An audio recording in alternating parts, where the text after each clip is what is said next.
What's going on, guys? Just so you know, this video isn't anything particularly new. This is a compilation of the Berserk reviews that I did this year as far as the 4 chapters that were released, chapter 372, 373, 374, and 375. We got 4 chapters this year, which, hey, that's kind of back to our basic regularly scheduled program as far as Berserk releases go. That's kind of an average amount as far as chapters per year. I think we had a very special year last year in 2022 with the amount of chapters that we got with Studio Gaga taking over with Koji Mori at the helm. But now they're taking their time with the releases, taking their time with the quality of the chapters, and we're kind of back to our regular Berserk release schedule. I was hoping we would get one more. I was hoping we would get one more in December, but we didn't. So we got 4 chapters this year. So this is basically just a compilation of all the reviews that I did for them. So you can either re-experience it here or just kind of consider this a Berserk manga analysis for the 2023 chapters. And I usually like to do some kind of Berserk recap at the end of the year of all the stuff that we've gotten. And I think I went pretty in depth in all these reviews and there's not really too much more to add. So here's just all of them at once for you guys if you want to re-experience it, or if you didn't watch the reviews, you can watch it all in one big chunk. Anyways, guys, as always, I do appreciate you supporting my channel. Thanks for still being here, man. Check out the other content on the channel as well. Like, subscribe, yada yada, normal YouTuber shit. Anyways, enjoy the review, guys. This cover page really reminds me of like an 80s fantasy movie poster. I really wouldn't be upset if this was the cover that they used for volume 42 when it comes out. This thing looks awesome. Also, welcome to the Casca redemption arc.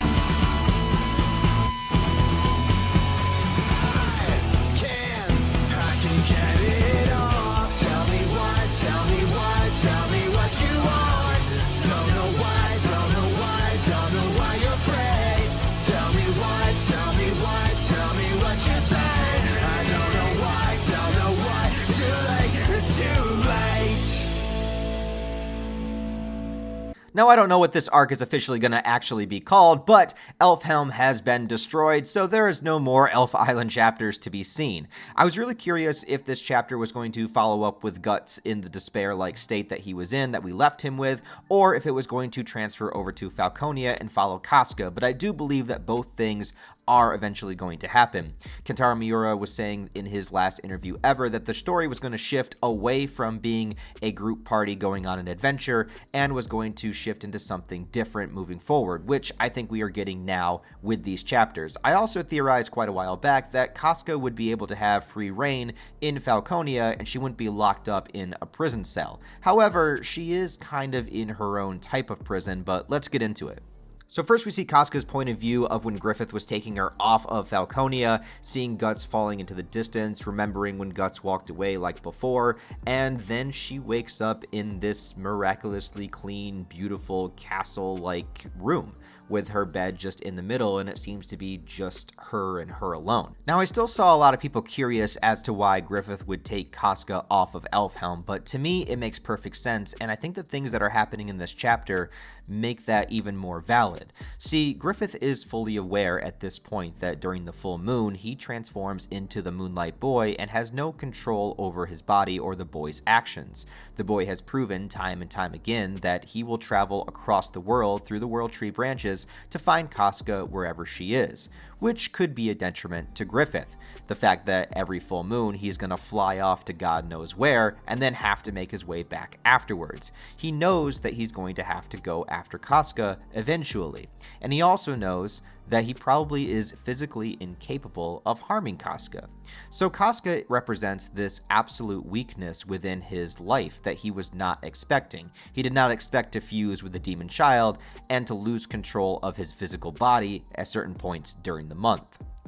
So what does Griffith do about this problem? Well, when he finally comes face to face with Casca in the Griffith form, he decides to take her back to Falconia. And it looks to me like he's placed her in a place of luxury, where she is pampered and she has a bunch of maids that come to her aid that dress her up, and she looks pretty awesome in this dress, and I like the dress itself because it's very Falcon-esque. It looks like wings kind of flowing off the bottom of the dress, and also one of the maids says that it's a crimson color. Get it? Crimson, like the fucking Bailet. But all this time, Casca is being pampered. Something very strange is going on. Number one, Casca makes no comments whatsoever about the dress itself. And if you remember, both in the Golden Age and even on Elfhelm, Casca felt a little bit awkward and uncomfortable wearing a dress. It's not something that she's used to. She's used to being a soldier, which we will also see take place during this chapter. And as she walks around Falconia, she sees the world tree that she seems to be kind of enamored with, not really speaking, but just kind of in awe. She goes and sees the Band of the Hawk, with the new army that Griffith has walking below her, and the maids mention that this is the Band of the Hawk. And we see Casca start to tear up, but she doesn't really have much of an outward expression. The tears are just kind of rolling down her face naturally, kind of like the word Band of the Hawk triggers something within her mind, but that her body on the outside is a little bit unable to express. She travels through the fields. There's a bunch of happy children that are happy to see her. Whether or not she's gone through the motions of this before, who knows how long she's actually been here, but she continues about her day. She has a wonderful dinner laid out for her. She has a hot bath that is drawn for her. And all the while, Casca just seems to kind of be in this daze, almost like she's half asleep, which is interesting when she starts having flashes and visions and memories pop up of Farnese, Shurikay, the people on Elfhelm, and wondering what it is, almost as if she doesn't remember them. But as she concentrates, as she thinks and reflects upon these memories, we see that she does.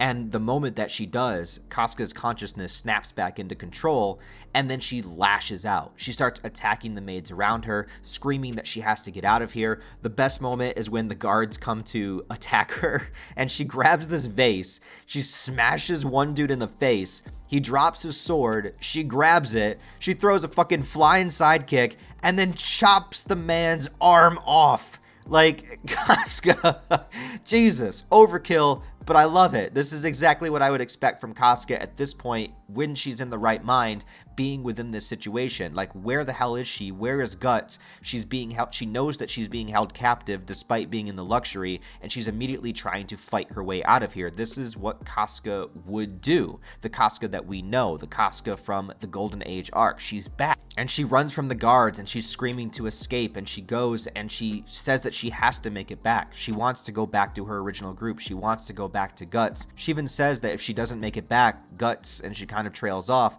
I think she understands that from Guts's point of view, seeing her get taken away by Griffith of all people, by the person that betrayed Guts, by her own abuser, that is going to psychologically destroy Guts. She wants to let Guts know that she's okay, that she's alive, that she's fighting. She wants to let Guts know, like, deliver a message somehow, like she's here, but she can't. And then she seems to pass out and go right back into her bed that she was in before. And the interesting thing that we get at the end of the chapter is we see Griffith kind of standing, looming over the edge of his kingdom. We see our top apostles here. We got Irvine, Grunbeld, Locust. We even get a brief motherfucking Zod moment. Look at him, contemplating. What a badass. But Irvine says something very interesting, and he says the bird dozes peacefully in her cage, which means to me that Casca is imprisoned. However, it's a free reign type of prison. She is given her own specific location in Falconia where she is to be taken care of. She is pampered. She is given the best food. She is able to go out and play with the children. She is able to walk around. She is able to have access to this whole area of the kingdom and to be completely taken care of and nurtured. See, Griffith doesn't want any harm to come to Casca because he is basically protecting Casca for those moments when the Moonlight Boy takes over. And I guarantee when the Moonlight Boy takes over, he would go to this area where Casca is. They would hang out for the day, for the night, however long it takes, until Griffith turned back to his true self, and he would leave again. He's basically keeping her in an area where he knows that his weakness is protected. He knows that he is going to go to Casca regardless of what happens. He knows that he probably cannot physically harm Casca in any way, and he's not going to lock her in some kind of dungeon. I think that although Griffith does act rash back when he was a human at particular times, 99% of the time, Griffith is a very rational, forward-thinking character. He does things by strategic measures. He's not 100% some kind of psychopath that is just going to lock Casca in like the deepest, darkest dungeon and go in there and serial rape her every day like some people think he is. Yes, he's a villain. Yes, he's an antagonist, but he's a strategic thinker. And more often than not, he wins people over by his charm, charisma, and the ability to provide things to other people, not by forcing them. Notice that Griffith created this entire kingdom. He could have just done it just by his sheer power alone, forcing people to worship him as a dictator, but instead, he presented himself as a hero. He made himself win a battle. He made himself create a kingdom that people want to go to. He doesn't win and he doesn't domineer over people by force of will. He does it by making the people themselves want to look up to him, want to follow him. His power comes from his ultimate ability to bring people over to his side.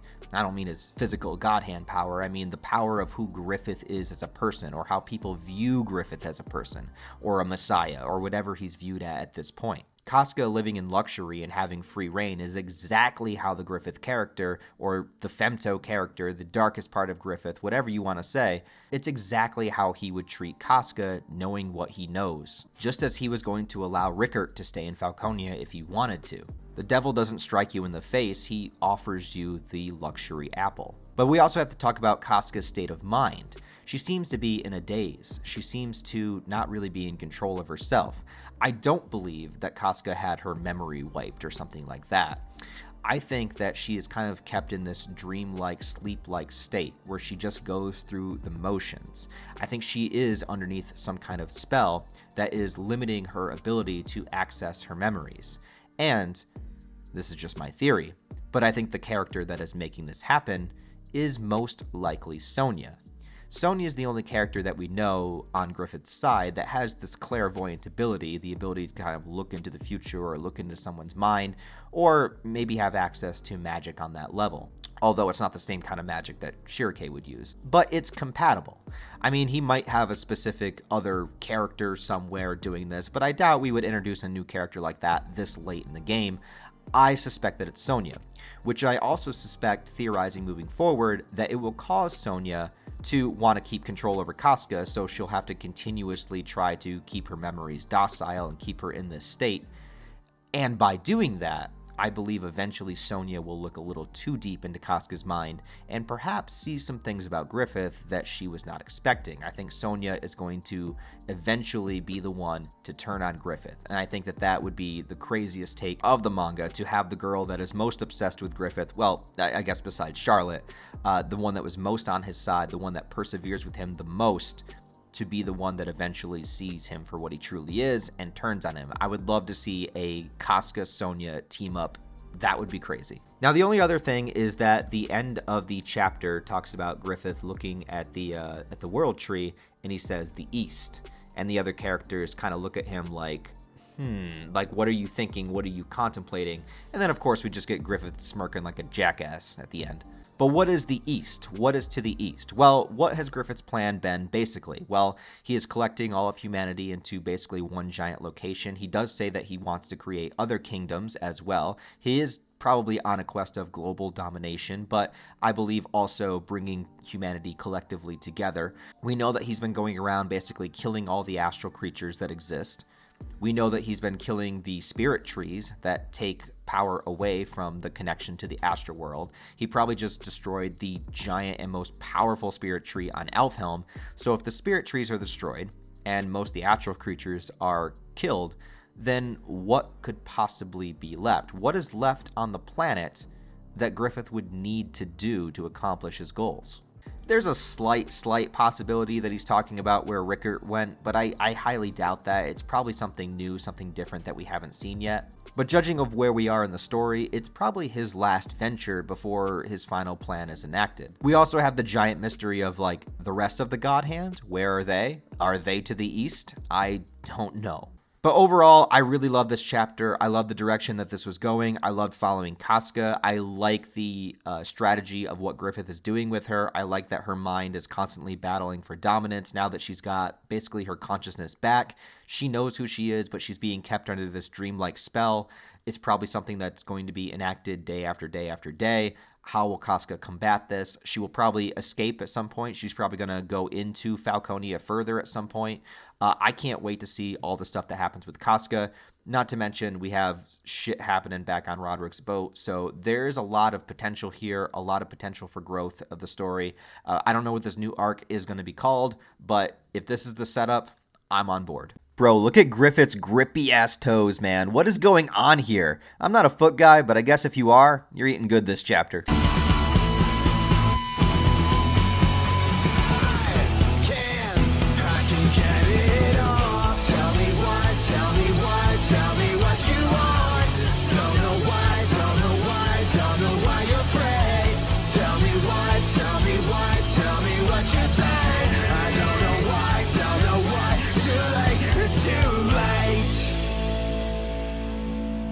All right, Berserk chapter 373, we're actually cutting back to Guts' group on the boat. And this was a little bit surprising to me because I really thought that we were going to be consistent with Casca and everything that was happening over in Falconia. But I also, after reading this chapter, really like, I think, where we're going here. And I'm pretty excited to see what happens next. Also, I think this chapter will make some people happy because there's a fair bit of dialogue. And a lot of people have been saying since Studio Gaga had taken over the mantle of writing Berserk that there hasn't been a lot of dialogue. It's just been a lot of action and movements and panels, and they were wondering if they're even capable of writing dialogue that's up to Berserk standards, and I think that they are. I think just the story itself hasn't really lended itself to a moment for the characters to have much conversation. A lot of stuff has been happening, so this is a chapter that kind of says a little bit of exposition, gets a little bit of insight into what's going on in the characters' heads, and I think that if this is kind of the direction that they're going to go as far as writing the series, I think that we're still in pretty good hands. One thing that I really love is in the beginning of this chapter, there is a short conversation between Serpico and Isidro.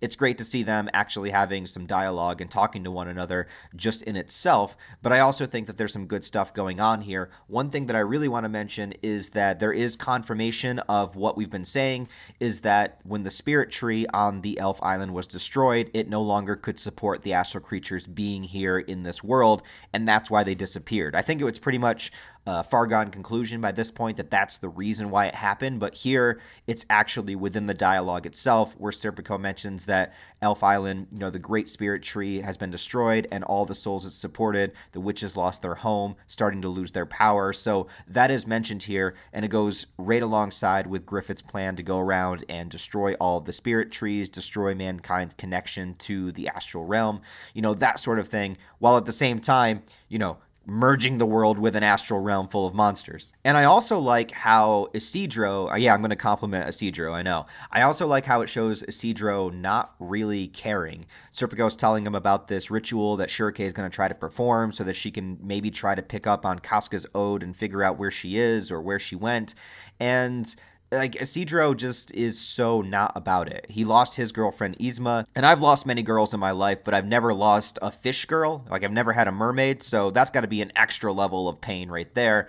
And I do like how, given his age, given the situation, given everything that's going on, that he just is kind of over it. He just kind of doesn't care, and I like that they're including that here, and it's not just him being eager to go on to the next thing. This makes sense for his character and giving him a little bit of development, so I like that. I know I shit on Isidro a lot, but there are particular moments with him that I enjoy, and this one I really like.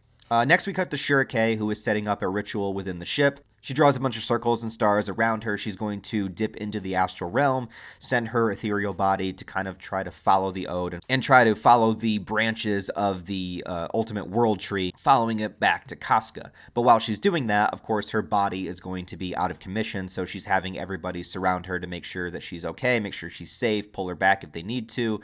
Farnese is there, Morta is there. We don't really get to see my witchy GF, but there is one small panel, so that's nice. I also like that Roderick and Magnifico are involved because, they are here and, why not? But the next biggest thing is dealing with Guts. And I was really curious if we were even going to cut to Guts in this chapter, but there's a great deal with him here and a lot of symbolism going on here. So he's still kind of in pain, kind of in shambles on the ground, and his sword has fallen over. And I like this subtle image of the Beast of Darkness eye kind of rising up from the sword as Guts is sort of crawling to it. It's like crawling to his crutch, crawling to his security blanket, the thing that has always been there for him when everything else has crumbled around him or when everyone has betrayed him. He's always had his sword. He's always been a swordsman, and that's it. But as he gets closer to it, the Beast of Darkness begins to manifest. And I don't think any of you guys really need a reminder at this point, but the Beast of Darkness, again, isn't an actual demon or anything like that. It's basically a manifestation of Guts's personal trauma, his pain, his anguish, everything that he's gone through. You know, the major themes of Berserk are dealing with pain and dealing with trauma, moving forward in life. How do we do that? How do we, use our pain to help benefit us? Do we succumb to it? Do we give in to despair? All of these themes are present in the series. And I like how when it shows the Beast of Darkness, it looks very thin. It looks very small. It kind of looks malnourished. I don't know if this was done on purpose, but if it was, I think it makes sense because we haven't actually seen the Beast of Darkness rise within Guts' mind in quite a while. Actually, I think the last time that we really saw it was before they got to Elfhelm, and there was that chapter, I don't remember what chapter it was, but it says that it's okay, I'm going to lay in wait, I'm going to wait in the darkness because I know that someday you're going to come back to me. And I like that idea for two reasons, because it's like Guts has had this moment of peace. He's had this moment with his friends of bringing Casca back, so he's been away from the beast. So he's not feeding it his rage. He's not feeding it his trauma. He's not feeding it his pain. So it's kind of like it became thinner. It became smaller. You're not feeding the energy to the darkness within you. So I kind of like that visually.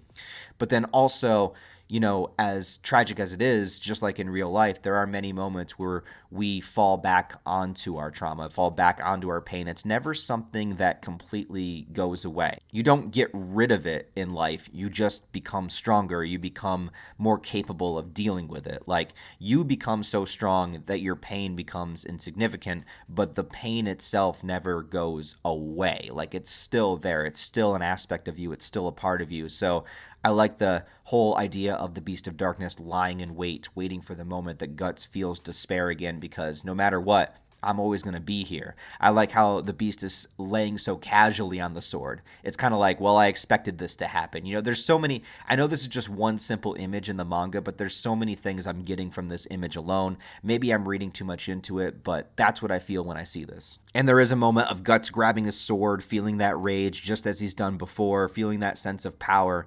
And as he does so, he has this image of Griffith on top of his sword, which is a direct reference to the very first time that he fought Griffith, the very first time they met when Griffith defeated him the first time. There was that move where Guts tried to slice him and Griffith jumped up onto a sword. Now, he didn't have the grippy toes in the flashback, but I like that parallel. And it just shows that this is the source of a lot of Guts' trauma. This is the source of his pain. No matter what, Griffith is that thorn in his side that he can never let go of. It's the thing that makes the Beast of Darkness stronger. It's the thing that makes him want to throw everything away and just go on a murderous rampage.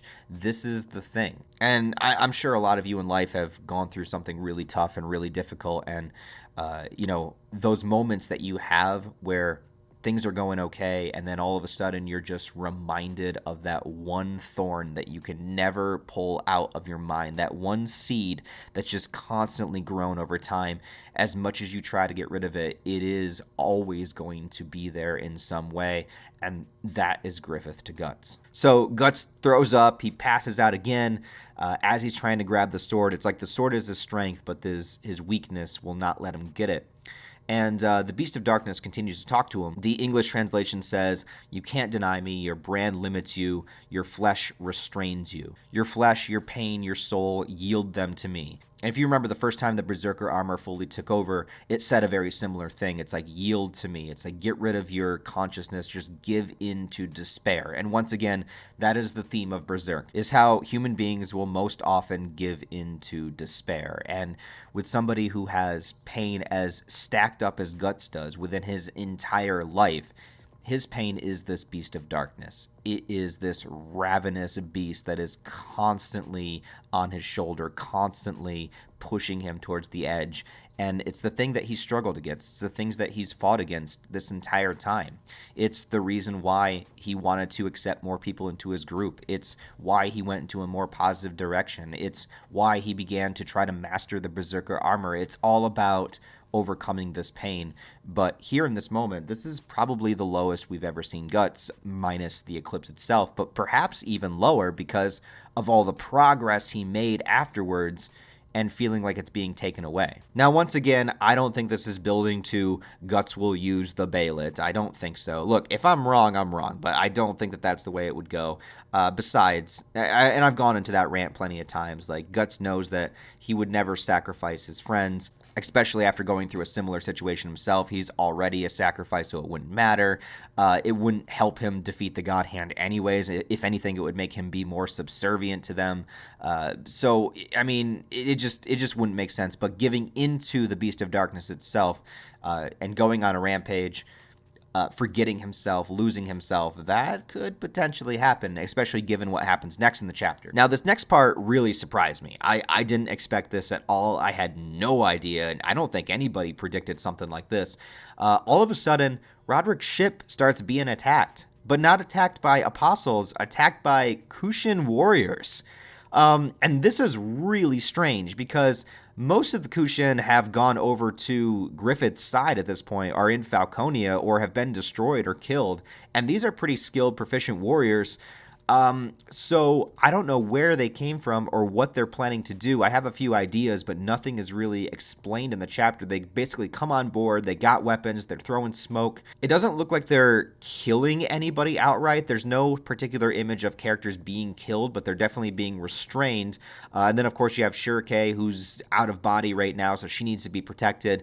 And then they also, burst open the door of where Guts was, and Guts is laying just face down onto the ground, and this is a really bad sign because this is like poking a bear, like literally, like the term "don't poke the bear." Like this is that moment. Like Guts is dealing with like the heaviest psychological moment of his entire life.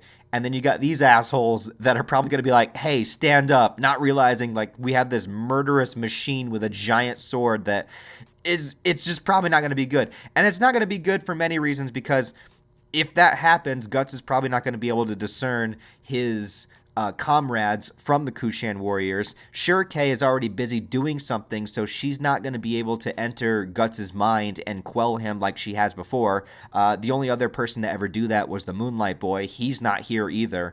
So stopping Guts from attacking his friends in this moment, if he goes on to one of the rampages, is going to be very, very difficult. It's either going to be up to Shirake or Fernice, but what I really think it would be is Guts himself. I think it's going to be an internal, Guts kind of moment.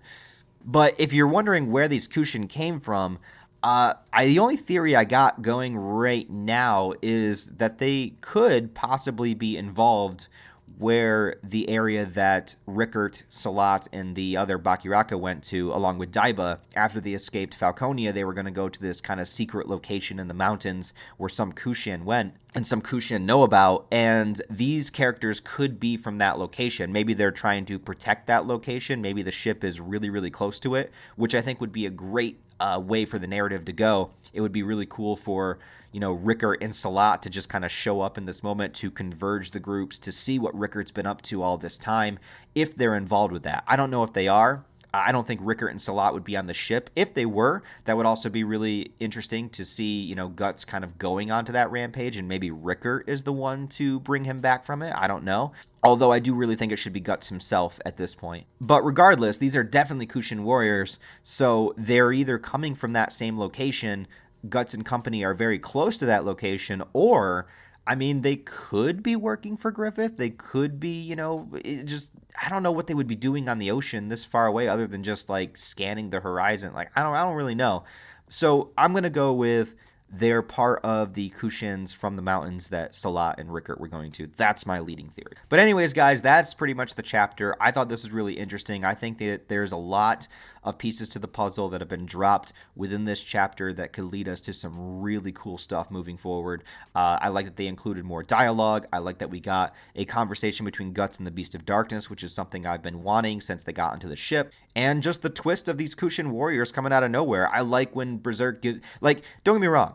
I do get a sense of pride when I predict things correctly, but I more enjoy when Berserk throws things at me that I could have never expected and never predicted. I don't want to predict everything. Yeah, there is the ego stroke of being right, but like I don't want to predict everything. I want there to be things that make me go, what the fuck is going on? And this is kind of one of those moments, so I appreciate that. Spoiler, obviously, the GOAT is back! Frickin' Rickert, the man with the hand of steel, the man with the iron will, the man that makes flamethrowers in the Middle Ages. Rickert has finally returned to grace us with his presence. Bow down to the short king blonde hero that will lead us all into inevitable victory. Rickert is back.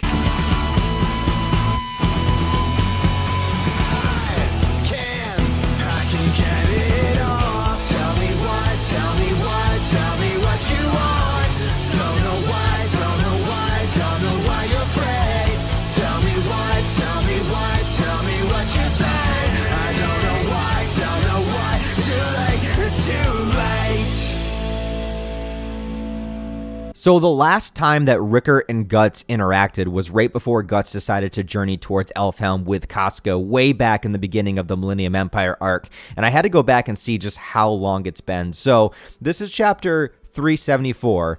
The last chapter that Rickert and Guts were together was chapter 182, which was released in July of 2001.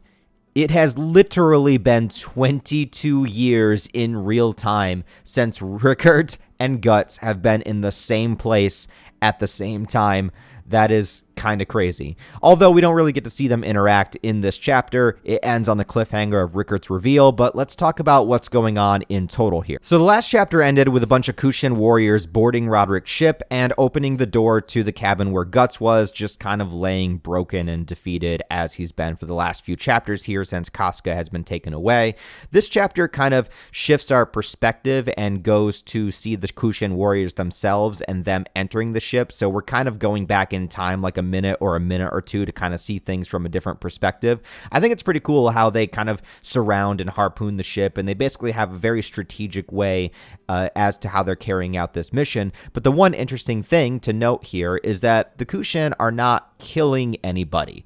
They are kind of rounding people up, they're tying them up, they're taking them captive, but no casualties are actually being taken place here, and I think this is a very important thing to note. I also know that a lot of people talked about the Kushans having white pupils, like pure white pupils in the last chapter, and wondering if they're under some kind of spell or if they're demonic or being controlled in some way, and I really don't know how to answer that because of this chapter, I feel like they're not, and it might just be an aesthetic choice, but I could be wrong here. I'm really not sure which way to take this. They could be definitely under some kind of influence or control, although seeing the characters revealed here at the end of the chapter, I don't really think any of them would push some kind of mental control on them, although we do still have Daiba, who is unaccounted for, and he, of course, would be the guy that would be able to do that. Again, I don't know the reason as to why they would want to take some sort of mental control of the Kushan warriors, but it is a strange choice to just kind of see the white people, so there might be something to that, although it might also just be an aesthetic choice. I'm not 100% at this point.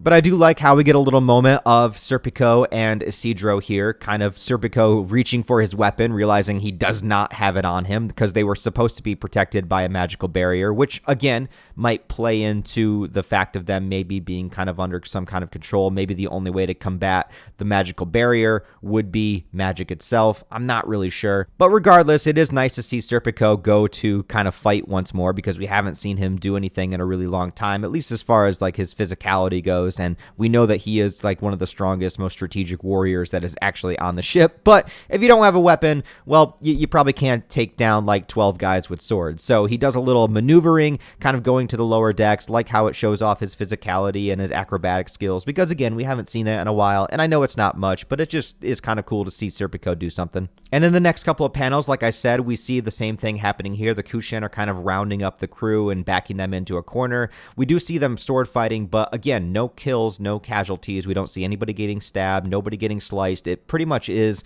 them trying to subdue the ship's crew and Roderick and everybody everybody, but not necessarily trying to kill them. One funny thing here is seeing Azan and 2 other crew members just kind of sitting around drinking together, and the Kushin show up, and he basically says like, oh, we were just, discussing who's going to take watch next, kind of like they're getting in trouble for like not keeping watch, which is really funny because Azan was one of those characters that was kind of the most honorific, back in the day, back in the Conviction arc, and now he's kind of like turned into a bumbling drunk because of the things that have happened.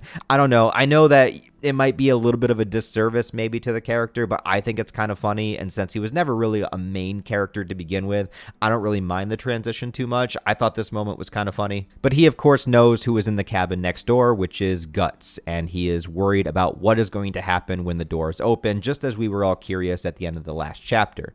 Now, I know some people here might be disappointed by what happens here, because a lot of people were expecting Guts to go into rage mode, go into a berserker mode, have the Beast of Darkness take over, and for him to just kill a shit ton of people. And as much as I love seeing Guts kill a shit ton of people, you have to understand, at least I think, what the story is trying to say here, and that's not necessarily where Guts is going to be the best suited at this moment, right? Now, I'm not saying it's not going to happen. I think it still might in the next chapter, although I think it's something that we as the audience should be fearful of and not necessarily root for because of what is going on with Guts' psychological state. This is the most broken Guts has ever been, and if he does succumb to that Beast of Darkness inside of him once more, it might be the point of no return, which might be a very important factor as to why we see Rickert here, because it is going to be a reminder of something that he still has, something that he can still hold on to, something to retain his humanity. Because when the Kushan open the door and they see this giant motherfucking sword there,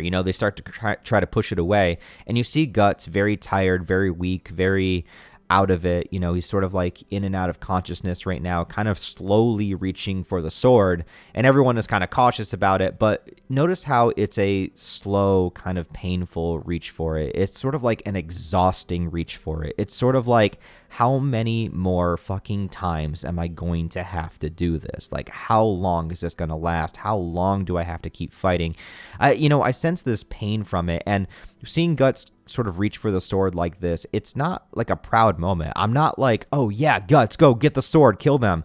I'm kind of just like, God damn it. Like, I have to do this again. Like, there is no stop to this pain, and it hurts. It hurts me to read, like, for the character. And I know a lot of people just want like crazy action sequences, and I know that we're going to get those in the future, don't worry. But seeing this moment, I'm more in line with like the pain of Guts' character right now, because it's just sort of like another moment of Jesus Christ. Like, just think about it. Like, he just had to deal with the falling of Elfhelm. He just had to deal with seeing Griffith again. He just had to deal with seeing Casca get taken away. He's laying here just sort of broken, defeated, depressed, dealing with the beast inside of him that he hasn't unleashed in quite some time. And it's just like another thing, like, dear fucking God, like, do I have to do this, really? And the next page, I think, is the symbolism of this, where you see the Kushan kind of telling them to wrap Guts up in chains because they don't want him getting loose or getting the sword or anything. And so you see the character holding the chains over Guts, and then it immediately cuts to this symbolic representation of the beast breaking out of its chains. So as we're seeing the physical, literal chains being put on Guts, we have the mental chains that are slowly being broken. And the Beast of Darkness has been represented and depicted by being wrapped in chains for quite some time, and those chains are kind of steadily breaking. But what's interesting is that we're not seeing the physicality of that on the outside. This is all mental, which again I think is why Guts is reaching for the sword so slowly, because it's not about his physicality right now. It's not about his physical body. It's about his mind just being like, fuck. It's just sort of like, do I have to do this? Like, is there no recourse? Is there no other choice? It's just like the chain breaks and breaks and breaks and breaks one at a time as the actual literal physical chains are being wrapped around him. And it's some beautiful symbolism, honestly. Then we get some conversation of the other ship crew as they're being rounded up and tied up. And I love that Roderick, of course, the man, the Chad he is, the absolutely honorable, noble man. Back when righteousness and chivalry was real, he tells them to let the women and children go, because that's just the kind of man he is. Love my boy Roderick, man. No Roderick slander in this chat, man.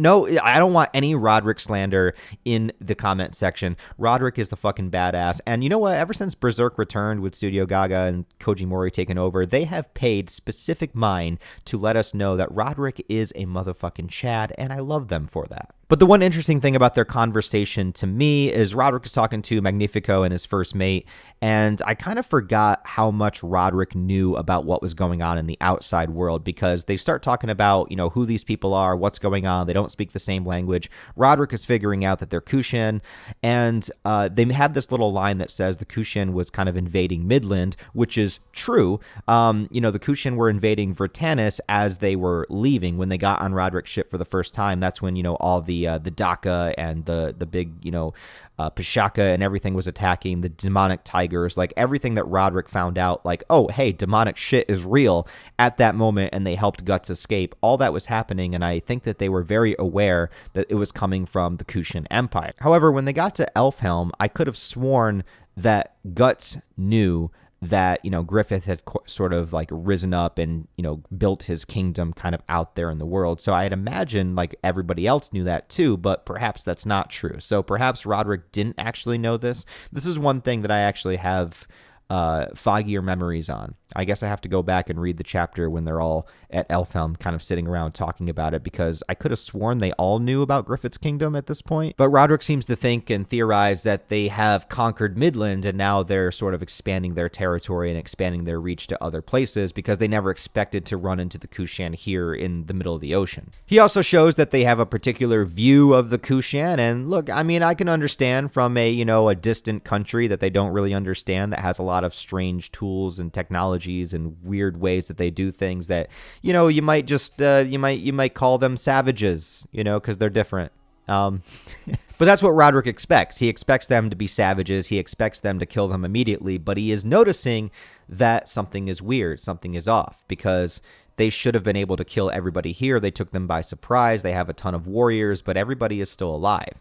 And so he's thinking that something very, very strange is going on, and that they might have some kind of other purpose. And then the last 2 pages, we get the biggest setup and reveals of what we are going to see coming forward, because we see that the whole crew has been kind of gathered together. We see that even Serpico and Isidro have been caught. Puck is just kind of chilling there. He could probably like fly around if he wanted to, but he's with the boys, man. It's like they got caught. He's going to stick with them. So I appreciate that. But then from a foggy, distant shot, we see that Salat and the Bakiraka are here. So we know these are part of the Kushan that he was talking about taking Rickert back to in the mountains, when they left Falconia. So that is who these people are, confirmed. And then we see Guts walking, which I just imagine it's him standing up, wrapped in the chains, just kind of slowly going through the motions, not even really even paying attention to what's going on around him, just sort of like delirious in a daze, walking forward as his sanity begins to break more and more. He could be walking towards his sword, sort of like a zombie at this point, just kind of like going through the motions, like I said, walking towards it, because you see the Kushan in the final panel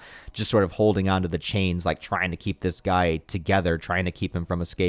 And we got like 5 or 6 guys here that are like holding these chains, and I imagine Guts is just sort of like zombie walking towards his sword. But in the middle of all of them, dressed out and decked in the finest Kushan wardrobe, my motherfucking man, Rickert. We can tell just from his hair, just from his eyes, Rickert is here. And Rickert recognizes Guts in this final panel, this shot of him looking over. He knows exactly what he's seeing. He might be a little dumbfounded by what he's seeing, because Guts has changed a lot since they last saw each other, but Rickert's changed a lot too, man. And Rickert is here leading the charge, I hope, with these Kushan warriors along with Salat. And this was a great reveal, man. You could say, overall the chapter was pretty much predictable, but I think you need to give the characters a chance to understand what's going on. It's not always just about the audience. Like, we have to tell a story here, and the characters have to realize, oh, we're being boarded by warriors. Oh, they're Kushan. Oh, what is going on? They're not killing us. They're capturing us. What is happening? How can the Kushan expand their reach this far? These are all very important story notes that maybe I understand waiting months and months for a chapter can feel a little bit disappointing, but these are things that have to happen to the characters for them to have an idea of what's going on and what's going to happen next. But I gotta say that reveal, that final shot, that money shot of Rickert at the very end of the chapter, that sold it for me. Dude, that made me hype. And you know what? I'm sorry. Call me a fanboy. Call me whatever you want. But seeing Rickert once again after so long, and just the mere fact that Rickert and Guts are in the same place, in the same location, and if there's anything that can pull back Guts from the brink at this point, it's going to be Rickert. Ricker is this thing from Guts' past. It's the thing from the Band of the Hawk days, but it's the only thing from those days that has not been corrupted, that can still give hope, that can be his partner in crime. And I always said, when the raid on Falconia finally happens, when we have our big final climactic battle, Guts' side is going to need help. They're going to need an army. They're going to need forces. We have all of these Kushan warriors now. This is a perfect setup for things to come. Griffith has an army. Guts is going to need an army. And the Kushan already have a built-in motivation for wanting to take down Falconia because of what happened between the War of the Kushan and with Griffith. You have the magical element that could be at play here with Daiba. You have Salat returning once again, and he's going to recognize him too. I also don't think that anybody here in the group is going to recognize Salat and Ricker except for Puck. And this is going to be a great way to relay information because Ricker is going to be able to tell Guts exactly what Falconia is like, even give him the layout, and Guts is going to be able to tell Ricker what happened with Casca, give them some hope that she's been healed, and everything that they went through this entire time. The combination of these two groups is exactly what we needed, and it's exactly where the story needed to go, and I'm excited for it moving forward. Now, with Guts dealing with the Beast of Darkness, escaping and everything, I do still think that there is a potential Guts is going to break out here and cause some havoc, but I think that Ricker will be the guy to kind of quell that and help push us forward into the next stage of Berserk. Although what I still want is I do want a full chapter at some point with Guts dealing with the Beast inside of his mind and moving on to that next stage of how he handles this and how he manages it to help benefit him rather than always being a victim of it. Because ultimately, I think that that's one of the core themes of Berserk. It's dealing with your pain, dealing with your trauma, not letting it destroy you completely, not letting it control you, but finding a way to not only manage it, overcome it, but use it in a way that can benefit you. Rage can be utilized in a positive way. Pain can give motivation in a positive way. Retaining your humanity is a very, very important thing. And I think that that's ultimately what this story is kind of all about. Understanding and recognizing that we all have darkness in us, and the more pain that we go through in life, the stronger that darkness becomes, but we can still be stronger than it. And we don't have to give into it just because it wants us to. But enough preaching. Rickard's back and I want to see him slap some shit. The cover page of Berserk chapter 375 reads, "He has let go of hope. In the deep darkness, he despairs." And not only is that a perfect representation of what's happening with Guts' character right now, but it also sets the mood and vibe of this entire year.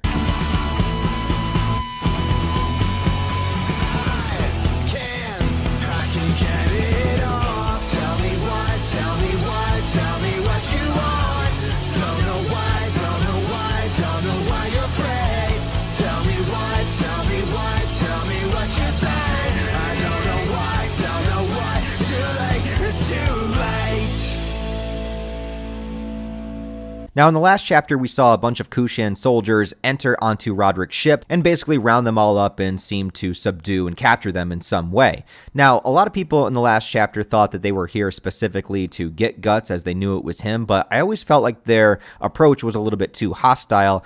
I mean, I understand that Guts would be a formidable opponent, but here in the beginning of this chapter, it seems to confirm that they didn't know whose ship this was, and that's why they were so hostile, and seeing Guts was a legitimate surprise, which is what I assumed. The beginning has Salat talking to Daiba telepathically, and this is actually part of a premonition that Daiba had. Seeing the ship and the premonition being a dark night as the moon is like a drawn bow lighting the heavens from the sea where the sun has sunk. And you could look at that thematically as the sea has sunk within Guts, where he is just sort of this broken husk of what he once was, as the moon sort of illuminates this area for them all to see. But Salat is surprised as to why this ship would be out here in these waters. He didn't know if it belonged to Griffith and Falconia. He didn't know if they were intending to invade the seas that the Kushans have a hold of. So that explains why the Kushans were so adamant about boarding the ship and subduing everybody as quickly as possible, because in their minds, this could have been a potential threat. Not to mention the ship itself is a giant warship. It's not just like some small boat that's rounding up on them. This ship is equipped for combat. So all of their intentions in the last chapter make absolute sense. And I just love how the whole time that Daiba is just swooping around on his Garuda, just kind of inspecting the situation from the skies. This guy's such a badass. I can't wait to see more of him in the manga. But yes, as the whole crew is captive, the Kushins that went inside of the cabins pull out Guts, who is wrapped in chains. This image is really, really powerful to see. I mean, obviously it does relate to the chains wrapped around the Beast of Darkness, and I have no doubt that when these chains in the physical world literally break, will be a moment where the Beast of Darkness could potentially be unleashed. But I also want to look at the chapter in a little bit of a different angle, too, when it comes to this. Now, I think one of the most interesting things that this chapter did was to show Guts through the perspective of Isidro looking at him. And I want you guys to remember the relationship dynamic between Guts and Isidro, because Isidro, unlike a lot of the other characters, doesn't really have an incredibly tragic past. Yes, he is an orphan child and kind of wandered himself, but he doesn't have, like, the amount of darkness that Guts or Farnese or Serpico or even, Shirkei losing Flora like she did. They all have really, really traumatic experiences that propelled their journey when they joined Guts' party, but Isidro just wanted to be a strong swordsman, right? And so he looked up to Guts as this really strong, powerful, almost, invincible guy that could overcome anything. First time Isidro saw Guts is when he was fighting Kushin soldiers, and he chopped multiple ones of them in half with one swing of his Dragon Slayer. Isidro has watched Guts fight numerous demons and trolls and monsters and put on the Berserker armor and overcome so much. So from Isidro's perspective, Guts is the man. And for us as the audience, I mean, he really is too, even though we have seen a lot of his, darker, weaker moments as well. But I think specifically showing it through Isidro's eyes is really powerful for a couple of reasons. One is because this is really the first time that Isidro has seen Guts at this level of despair. The only other times that we've seen Guts so tragically broken that he really can't do anything is in the Wounds chapters and after the Eclipse. Other than that, he's definitely had some moments of despair, but nothing to where he can't even bring himself to stand up. So imagine you're Isidro and seeing this sort of powerful leadership, masculine role model in front of you just fall into nothing and is just not even trying to fight back, right? And so that is breaking Isidro's vision of Guts right in front of him and deeply humanizing him in this moment. Also, Isidro had just gone through something that could potentially propel him into having this kind of tragedy, behind him that would motivate him to try to be stronger and overcome the obstacles in front of him, because he just lost Isma. With the destruction of Elfhelm, all of the astral creatures there were no longer bound to the physical world and disappeared into, the astral whatever. So Isma is gone. So Isidro just lost, his girl crush. And yeah, she didn't exactly die, but this is still a tragic loss for him and one of the biggest he's ever had. So he's at the most motivated part of his life to try to get some revenge. He's basically like Guts stage 1. So him looking to Guts to be on the same page and to accomplish the same thing, and here Guts isn't, he's the one that has the most visceral reaction out of this. And I really like this because you guys might know me from reviewing Berserk for many, many years now. Isidro has never been my favorite character by any stretch of the imagination, but now he has a really pivotal part to play in perhaps maybe motivating Guts or perhaps understanding a situation in a different way to not go the same route as Guts did and, become this despaired. I also think Isidro might be slightly representing the audience here because a lot of Berserk fans have been waiting for Guts to stand up and kill people once again. And I assure you, he will do that before the manga is ended. But sometimes it feels like there's a little bit of a detachment where we just want to see violence and chaos and Guts be super strong all the time and kill shit all the time because he's so strong, that seeing Guts in this position makes a lot of people act the same way Isidro does, where you're saying just get up and fight, stop being a dumbass, right?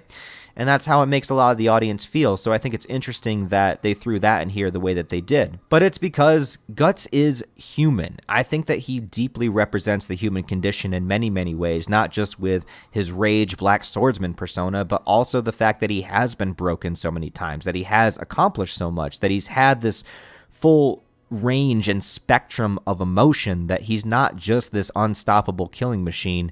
He's a person, and he's a person that's been through a lot of dark, deep, depressing shit. And here, finally, after all this time, remember, the whole point of his whole journey was to get Casca to Elfhelm to heal her. And the moment he did, Griffith returned, just being that thorn in his side once again and took Casca away. Guts feels absolutely powerless and hopeless. What is happening to him here in the manga, you might not like. You might want to see him do other things, but it makes sense to his character, and I think that he needs to go through this, and I think us as the audience need to go through it with him. But it can be a very hard thing to accept, which I think is represented here through Isidro. Now, the other thing here that needed to happen was that we know that Ricker is with the Kushan right now. He removes his helmet, and nobody on the ship would recognize him except for Guts and Puck. And Guts is a little bit out of commission right now. Puck doesn't seem to have any kind of initial reaction to seeing Ricker, which I thought was a little bit strange. I thought maybe if they were going to do anything with that, Puck would immediately fly up to him and start talking to him, but that didn't happen. So I'd say if there's anything about the chapter that disappointed me, it would be that there's no interaction between Puck and Ricker, which I think is very strange. What I do like, though, is that there is an interaction between Ricker and Roderick, and those are two of my favorite characters of all time. Roderick's a motherfucking badass. No Roderick slander on this channel, I swear to God. But I love how polite Ricker is about this, because he's basically like, I never thought I'd cross people speaking my language, but suddenly you appeared, the mystery of the ship in the Kushan waters. So, unfortunately for you, we're seizing your vessel. So, like, Rickard is, like, genuinely happy that there's somebody here that speaks his language, but he's like, sorry, unfortunately, we're seizing your ship. You know, he's not going to let go of that fact, but I find his politeness in the situation to be really funny and also in character. And with that, they begin to take the entire crew back to the exiled nation of the Kushans, and it seems to be there's a lot more Kushans here than originally expected. The final panel of the chapter basically shows like a whole entire other city. When it was mentioned before, from what I remember, it's been a while since I've read the chapters, but I thought Salat mentioned about it being kind of this Kushan hideout in the mountains. Well, this is a lot more than a hideout. This is a lot of people, potentially, which actually makes a lot of sense, because if we are leading towards the final moments of Berserk, I mean, Guts is going to need an army to attack Falconia with, and here you have all the Kushans who already have a huge incentive to try to fight back against the oppression of Griffith and Falconia, so our army is going to be featured right in here, along with what other developments come out of this, whether it be more magical items, whether it be some new characters, which I don't think they should really cram in any new important characters here that we haven't already seen, but we might get one, I don't know. This also could, with the sheer scope of it, be the place that Griffith was talking about going to the east. So we might actually have Griffith show up here as opposed to having the crew storm Falconia. So I don't know which direction that's going to go. Overall, though, I think this is a pretty important chapter. We finally have some of the threads meeting each other once again. We're finally getting interaction with characters that, I mean, think about it. Ricker has never interacted with any of these characters except for Puck and Guts. It's so cool to see them here. Also, Salah, even though he didn't directly interact with the characters here, he also hasn't really directly connected to any of them. He's been in the same area as Farnese and Serpico, but this is really a huge moment to have all of these characters come together. So really, we have all of our main protagonists except for the ones that are in Falconia, like Casca, and the side characters like Laban and Owen and Minister Foss. I don't know, who remembers him? Now, personally, I still am waiting for an entire chapter that takes place in Guts' mind. I would love to see a conversation between Guts and the Beast of Darkness that resides inside of him, and to really, really flesh that stuff out, similarly to how they did it back in the Conviction arc inside of Godo's Cave. I think that would be a really powerful chapter to have. But for now, I think that we're going to get more exposition in the next chapter. I think we're going to talk about this civilization of Kushans. We're going to talk about how they're planning to attack Griffith, and we're going to have this giant team up with all these characters, and maybe have a real reunion between Guts and Ricker if Guts wakes up. Also, before you guys leave, I would like to say that if you like this review and you like the Berserk content here, please consider subscribing to the channel, because I put out a lot of other content as well, reviewing different anime and manga and movies and horror films and a whole bunch of stuff on the channel that I think you might like if you checked it out. So just give my channel a shot, maybe if you'd like to, because there's a lot of different stuff to discover, but that's only if you feel like it. Other than that, if you gave this video a thumbs up and a comment, I would really appreciate it to help it out in the algorithm, and also post your thoughts, comments, theories about what you think of this chapter down below, because I would love to read them all. Other than that, if you do want to support the channel on a deeper level, I have a Patreon, I have channel memberships, merch store, all that linked down below in the description, as well as all the various social media links where you can follow me. Other than that, guys, I hope you have a wonderful rest of your day. I'll talk to you next time.